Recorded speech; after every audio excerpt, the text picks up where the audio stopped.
Oh yes, you are welcome back to African Colonization TV and Biafran History. Here we'll give you everything the way it is happening around Biafra, Nigeria, and around the world.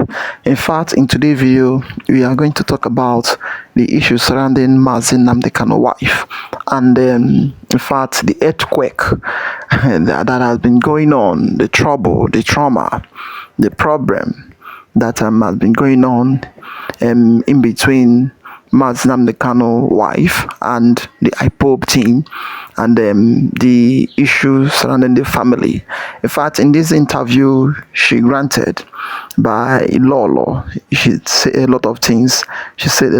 So I would like you to watch the video to the end. Don't skip any part of it, because these are different activists.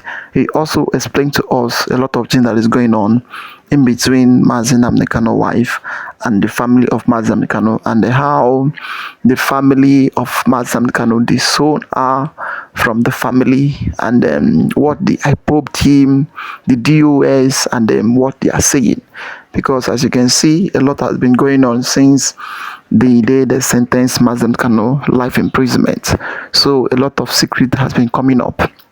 A lot of secrets, and this one is a very powerful interview granted by Nnamdi Kanu wife. So the person that granted the interview to her is Lolo Neka. So when she came to Nigeria, she went and meet Lolo Neka. It's that place that she granted an interview, that she exposed the main secrets that has been, the main thing that has been going on secretly in Nnamdi Kanu family, and the what that people don't really understand, because it is good sometimes let people understand what is happening before they will keep talking. So, and the fight, the main person that is fighting for the freedom of his husband is now, everybody is now seeing the main people, the main maggot that is eating everything. So it is now, everybody is now understanding the main problem and the people who sentence Nnamdi Kanu. If it is Nigerian government, or if it is the Igbo, or if it is the IPOB member, just watch and see by yourself. I promised to give all of you a last video on Nnamdi Kanu's wife's video interview she granted to Lolo Chimezie. You know, Nnamdi Kanu's wife came to Nigeria. Instead of going to see her husband, she rather granted a no-holds-barred interview where she revealed lots of secrets, like lots of secrets. You heard me well. And that interview was done with Lolo Chimezie, I beg your pardon, Neka.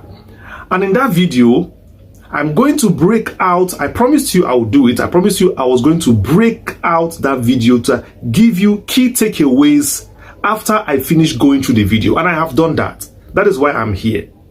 Because people have said that, why did Nnamdi Kanu's wife come out to speak like this?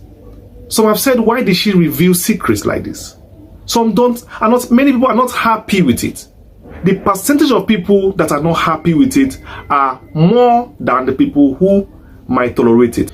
Personally, I will not tell you what I feel about the video until I am through with telling you the key points I took out from the episodes, up to 7 episodes, lasting up to 1 hour 10 to 20 minutes, 1 hour 20 minutes video. Very long. I took my time to go through it, and I jotted down the key points. Right now, I want to give you the key points of Nnamdi Kanu's wife interview with Chimezie, and the secrets she revealed, whether it is beneficial to us or not, but these are secrets and things that she revealed to the world in that video. Let's take it away right away. So listen to me carefully, because this is the last video I will do on Nnamdi Kanu's wife, be it about her visit to Sokoto or this interview she granted. I just don't want to talk about Kanu's family in public. I don't want to talk about it. I don't want to blow it out of proportion. But for these videos, I promised I would do this one. Let me just do this one and go. So listen to the key takeaways from the broadcast. Now, in that video, Uchechi said clearly that Nnamdi Kanu had an original lawyer called Obeta. That lawyer was the one handling Kanu's case until the lawyer blanked her out and stopped giving her information from Kanu in the DSS dungeon. That is what she said, first of all. Now, one of the major points she raised is that Lolo Uchechi Kanu said in this video with Chimezie that she employed Ifeanyi Ejiofor for Nnamdi Kanu, and she employed Ifeanyi Ejiofor when she discovered that she was not getting information again from Kanu. So Ejiofor came in, to represent her interest in that case. She also revealed that her father played a very big role in helping to employ Ifeanyi Ejiofor. Now, she also revealed again that Kanu's family clashed with her because she sacked the other lawyers and made Ejiofor the key lawyer in 2015. They also revealed in that videos that there was a fight between Kanu's sister and Lolo Uchechi's father in the court. A fight, or almost a fight, something like that, in the courts because of this issue. Nnamdi Kanu's sister almost fought her father for it, physically. Also, she revealed in that video that the coming of Ejiofor was highly rejected and may be one of the main issues dividing the Kanu's family today. The family does not want him, but Kanu's wife wants him in the legal team because she represented her interest and was always giving her feedback, communication between her and her husband.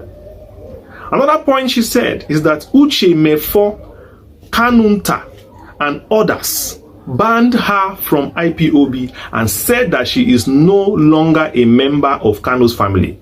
They disowned her, is what she said.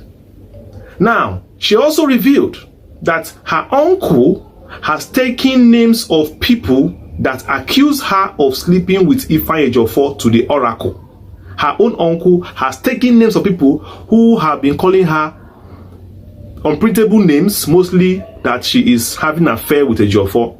So she said that if anything happens to such people, they should take it like that.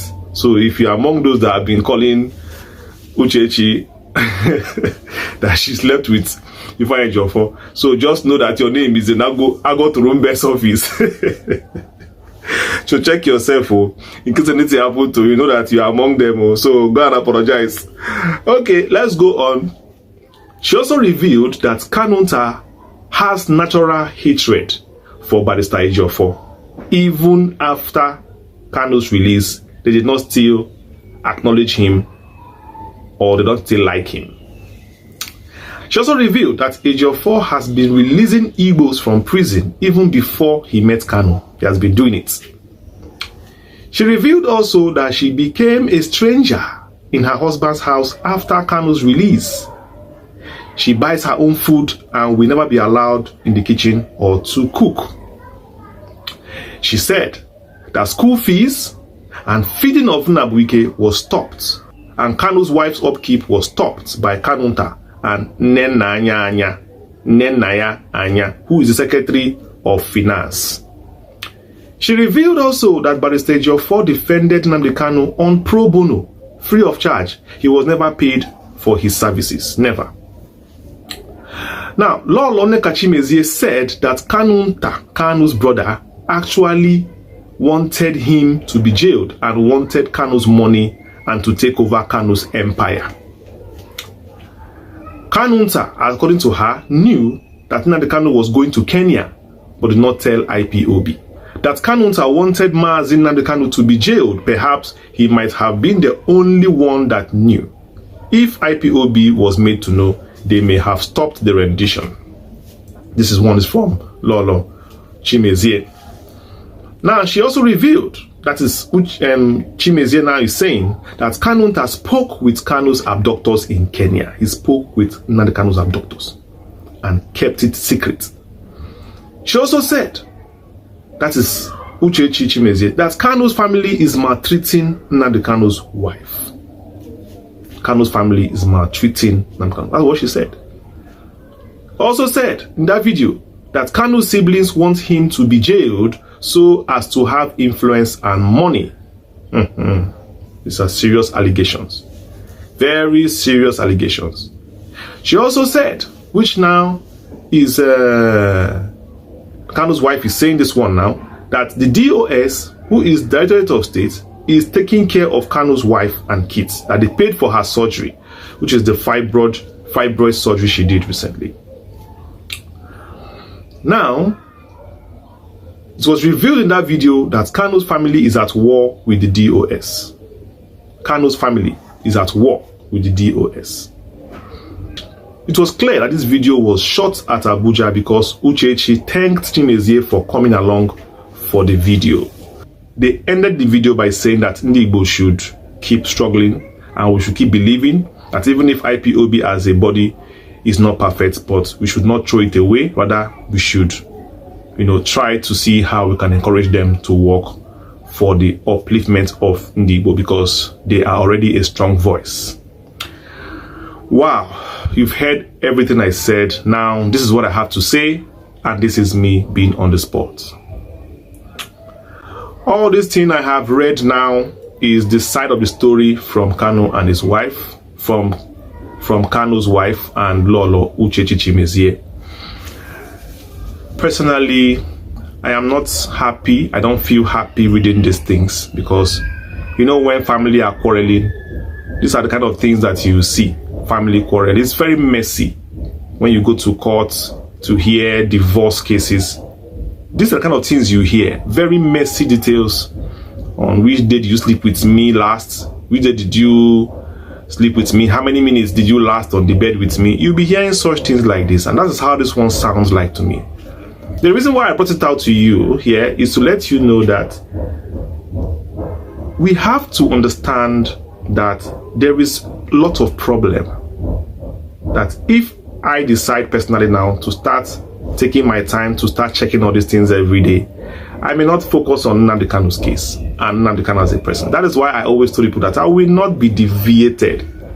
I will focus on Kanu. I will focus on Ndi Igbo. All this family quarrel, I will not dwell on it. I really condemn that such interview was granted in the first place. I will condemn Chimezie granting this interview. She should not be going after these petty things. We are talking now about releasing Nnamdi Kanu. This is not the time for you to be telling his wife to reveal things for you and start trying to paint who is black, who is good. Because at the end of the day, one day these problems will solve. And once they are solved, you will regret these videos you are doing. They are side attractions. It is not needed. So this is me being very honest with you that I am not happy about this video. I don't buy it. I don't endorse it. I don't need it. It's not important to me. The only good thing I saw in the video, if you ask me, was it gave Kanu's wife an opportunity to unburden herself as a human being because of maybe what she has passed through in Kanu's family as an in-law, maybe to unburden herself and to remove some things from her chest, which as a therapy, I understand. So she's the only one, she gained something by unburdening. But it's not what should have been unburdened to camera. These are things that you should unburden to a close friend, a family, not to say to the entire world. It's like now you are denouncing Kanu's family and Kanu himself. That's how I see it, because it's like, please, oh, the whole world, oh, come and see, oh, come and hear, oh. No, you are not ordinary person in the struggle now.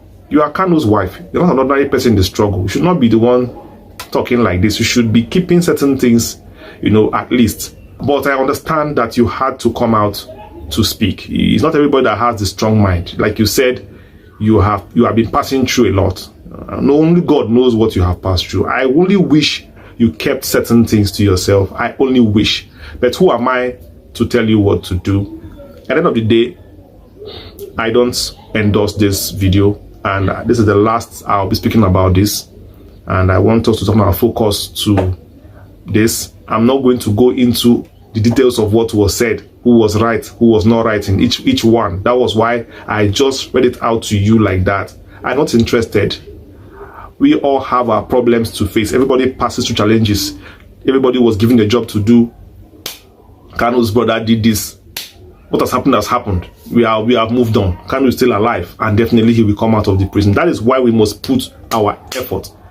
Telling us that Kanu's brother don't want him to come out of prison, that they want him there so that they will take money for. I don't understand, because personally, I know very well that even Joseph's brothers in the Bible, sold him to slavery. But what happened to Joseph at the end of the day? He became big.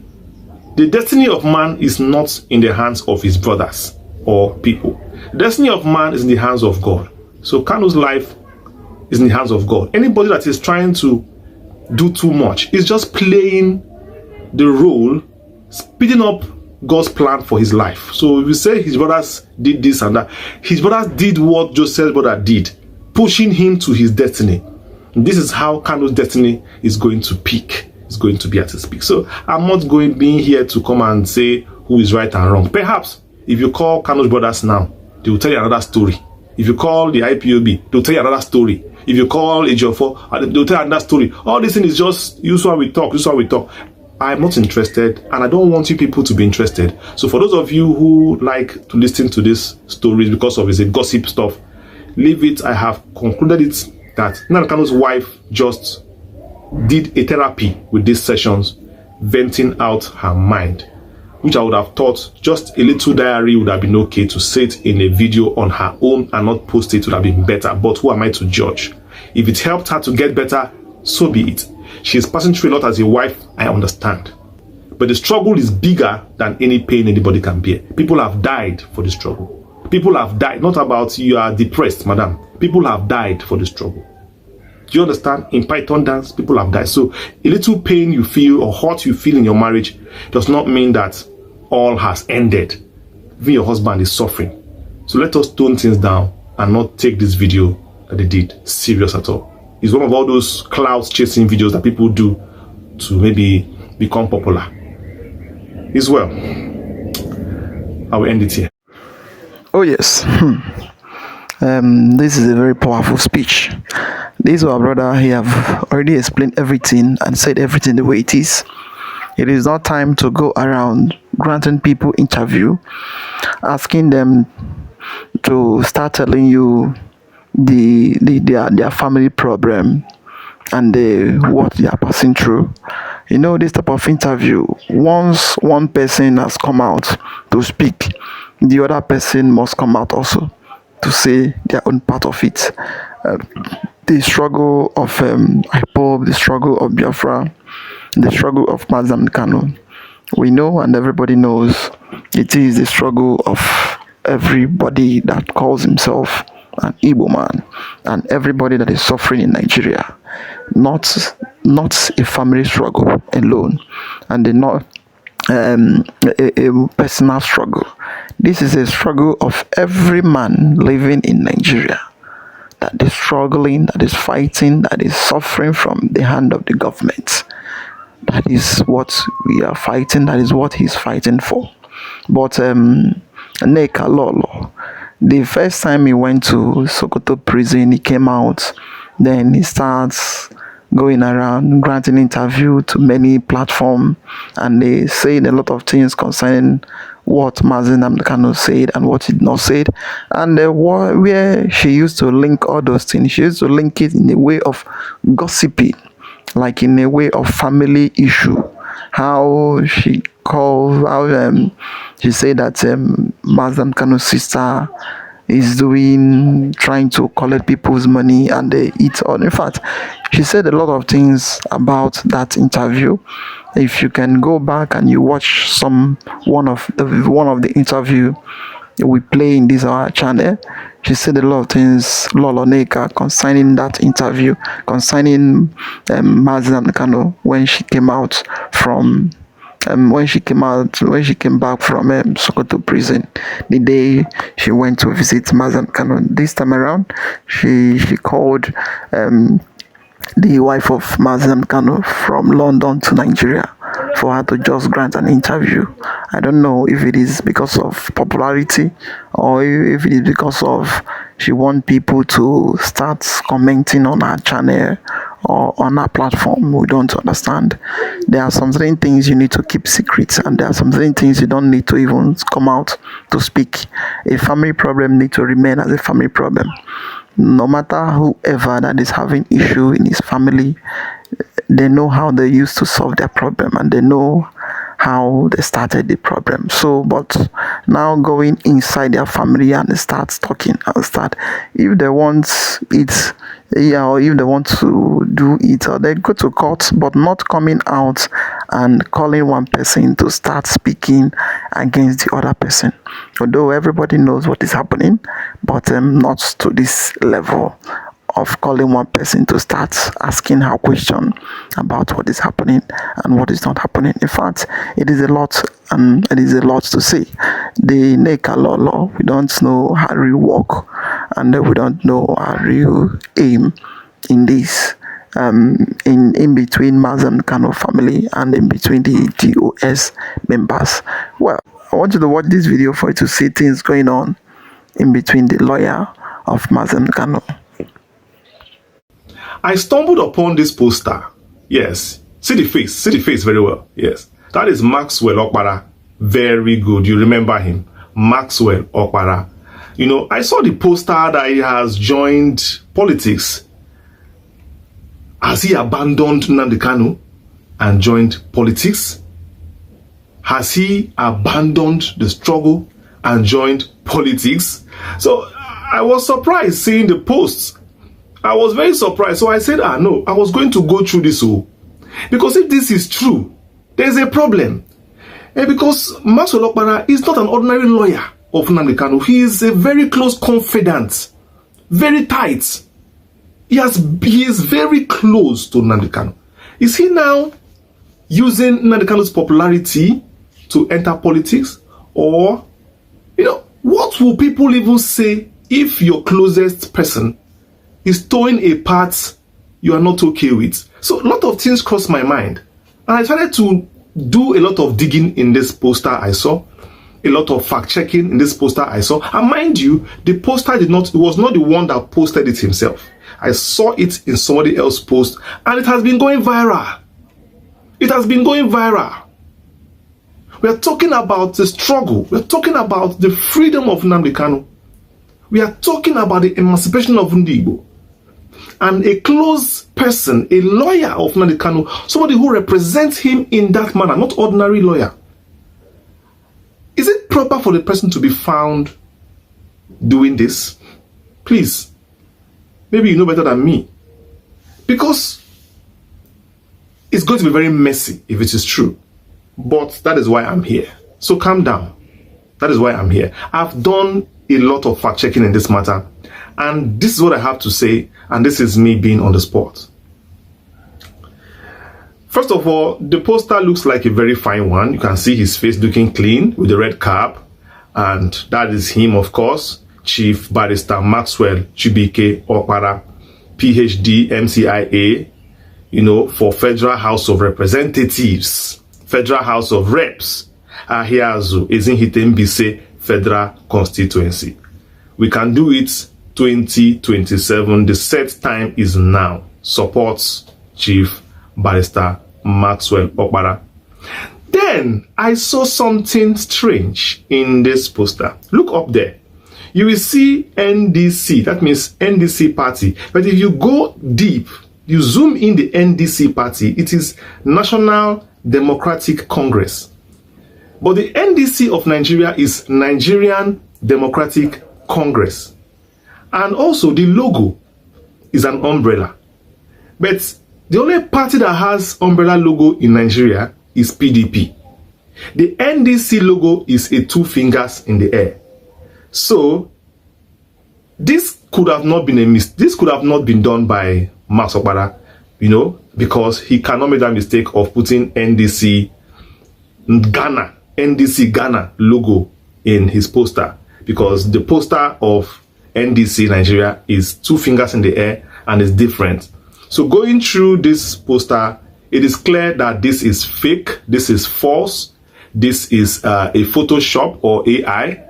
I think somebody trying to mess with his name, the enemy of Nnamdi Kanu, trying to infiltrate the ranks and also trying to spoil, the struggle, to paint us as people who don't have character, and of course to create a kind of smoke in Kanu's ranks and cause a kind of a rumor spread for lovers of freedom to see that maybe that we are already falling apart. This was done intentionally. The enemies are at work, I've always told you. So this is fact checked by me. It is false. Maxwell Opara is not contesting for any political role under NDC. Not that we know about.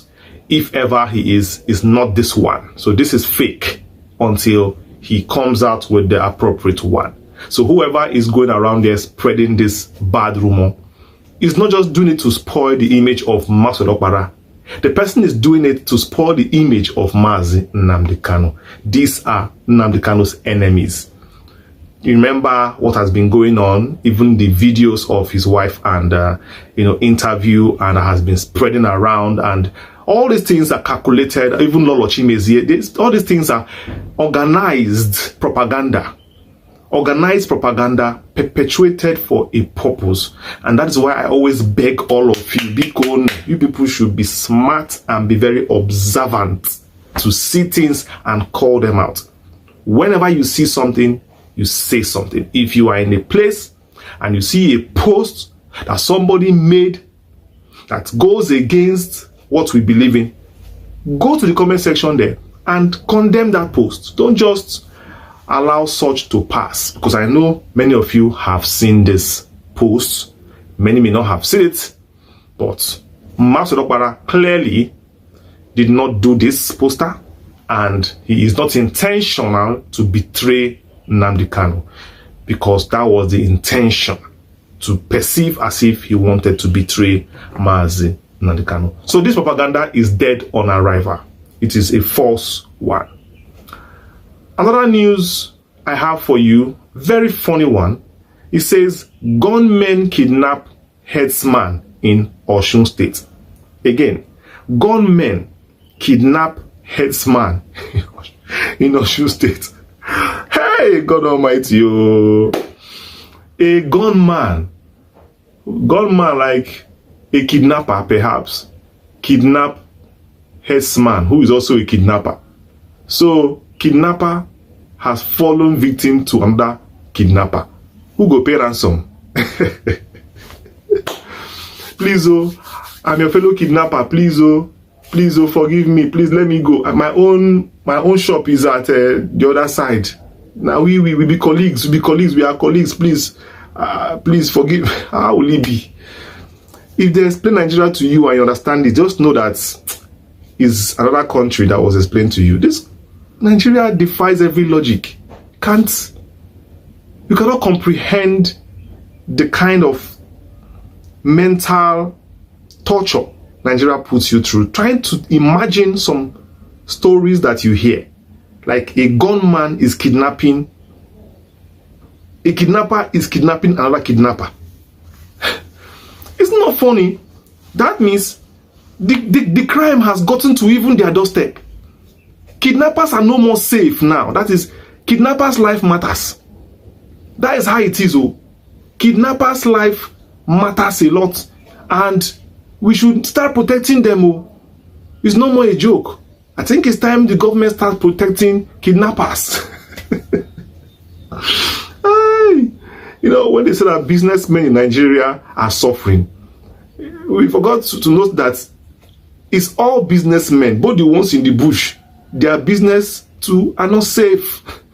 They are no longer safe. Nobody is safe in Nigeria. Nobody is safe in Nigeria. It's a very true word, though. If you like, go into crime. If you like, go into business. If you like, go into kidnapping. You are not safe. So this kidnapper thought that now he is now a kidnapper. He is now safe. He has turned to the enemy of state. But another kidnapper has kidnapped him. And tomorrow, another kidnapper will kidnap the one that kidnapped him. Nigeria is not a real place. It's not a real place. They bust my brain. But nevertheless, God has his ways of doing things. This is why we are saying that it's not better Nigeria just divide the country, let everybody go his separate ways. Let everybody find their bearing, develop their country at their own pace, provide for their children, their unborn children, and also for the future generation. Is it not time Nigeria accepts its failures and come clean to the international body and say, come, we want to divide Nigeria, come and help us. The crime has gone overboard. The crime rate in Nigeria has come overboard. It has reached a point where an emergency needs to be called. This is not even about Biafra. This is about Nigeria understanding about lives matter. And perhaps there should be a way, there should be a new move to secure the lives and properties of Nigerians. Because even if we get Biafra, we are still going to be neighbors with Nigeria. And if Nigeria as a whole is not safe, the borders of Southeast Igbo land Biafra will not still be safe. So a safe Nigeria is very important to a prosperous Biafra. And that is why Nigeria has to wake up and do something about its situation. If not, it's going to affect everybody living in it. Wherever you're watching me from, God bless you. Remember that everyone around you is your brother. Please be kind, show love, and help where you can. I've been your host, Chi Ne Do. Thank you for watching my video. So see you next one. Peace. Oh yes. This our brother, he has explained the way everything is going. Nigeria is a funny country. People do a lot of things for them to make money. So whenever you catch them, they will start claiming, shouting, and begging for mercy, for you to forgive them. They are doing it, but once they are doing all those things, they will not think about the negative side of it. So what they will be thinking about is how they are going to make money with it, by all means. And somebody putting somebody's image, pictures, and everything, tagging him to be running for a post he did not even think of, and then to paint him black. Wow, that is Nigeria. And then the issue of kidnapping a kidnapper, the fellow kidnapper. Nigeria is a funny country. A country that anything can happen, and anything you hear that is happening around the world or that happens that can never happen in any country can happen in Nigeria, and there's nothing any human being can do about it.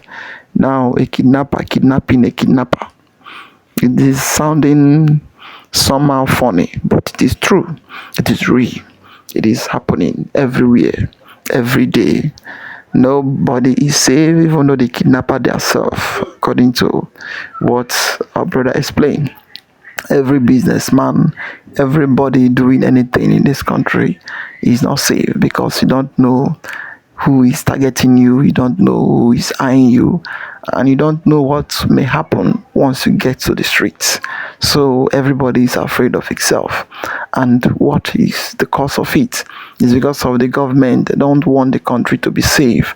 So they create problem everywhere, so that people will not understand what they are doing, and people will be living in fear every time, so that anytime they comes out to talk or to speak, everybody will keep silent, because if you talk, you don't know what will happen next.